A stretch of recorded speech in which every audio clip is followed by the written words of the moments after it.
Hello guys, for today's video meron tayong isang desktop na may problema na no display or black screen, na meron siyang nagbi-blink na cursor sa bandang kaliwa sa itaas ng monitor niya. So panoorin natin kung paano ito ayusin. Meron tayo dito ngayong desktop na may issue. Bali, papakita ko sa inyo yung issue niya. Ito dito, tignan natin. Ayan, nagbi-blink lang siya na line. Ayan, kadalasan din nating na-encounter tong issue na to eh. Ayan. Ngayon susubukan nating i-troubleshoot yan. Ang una nating gagawin is papalitan ko tong SSD na to. Itatry natin yung ibang SSD para matry natin kung operating system ba ang may sira or hindi. Ito, papalitan ko siya nitong isang SSD na may naka-install na rin na Windows. Yan, ganun muna ang una kong gagawin.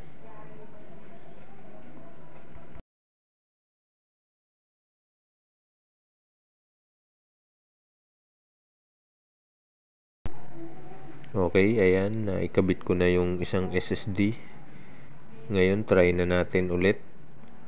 Buksan na natin tong desktop. Turn on. Check ulit natin. Ay, bali, ganun pa rin guys. Same issue pa rin. So, bali, hindi sa SSD ang problema niya. Hindi sa operating system ang problem niya. Okay.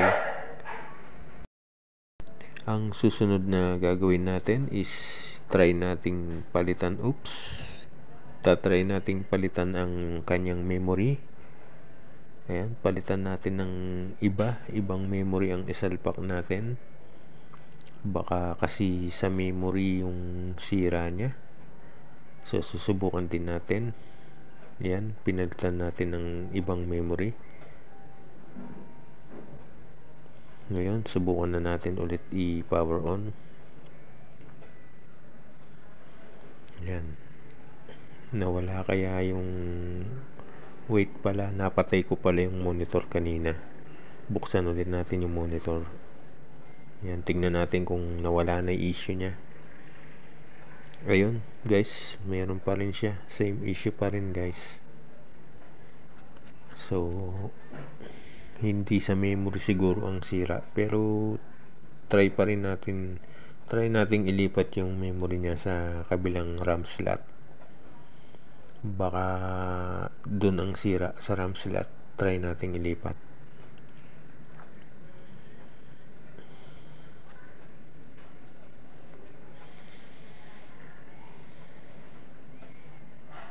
Ayan, nalipat ko na yung memory sa kabilang RAM slot. So, susubukan ulit natin siya. Power on ulit natin yung desktop. Yan. Ngayon, subukan natin. So, ayun guys, same pa rin siya. Blinking line pa rin ang issue. So, na-try na natin yung RAM ipalitan at ilipat ng RAM slot. So, para sure, ikakabit ulit natin tong isang memory. Kasi hindi nyo nga pala nakita sa video kung yung bang pinalit ko na to is yung kanina rin na tinanggal ko. So, subukan natin para lang sure tayo, guys. So, ikakabit ko tong isa para sigurado tayo na ibang RAM talaga yung pinabit natin kanina. Ayan.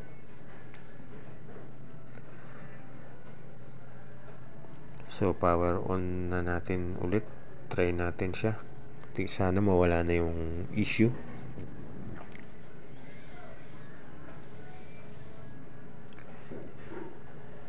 Same pa rin siya, guys. Talagang blinking light lang siya. So, sa ganitong sitwasyon, ano yung possible na sira na kaya nito? So sa tingin ko lang guys, yung sira na nito is sa motherboard niya na guys. Yun lang yung sa tingin ko.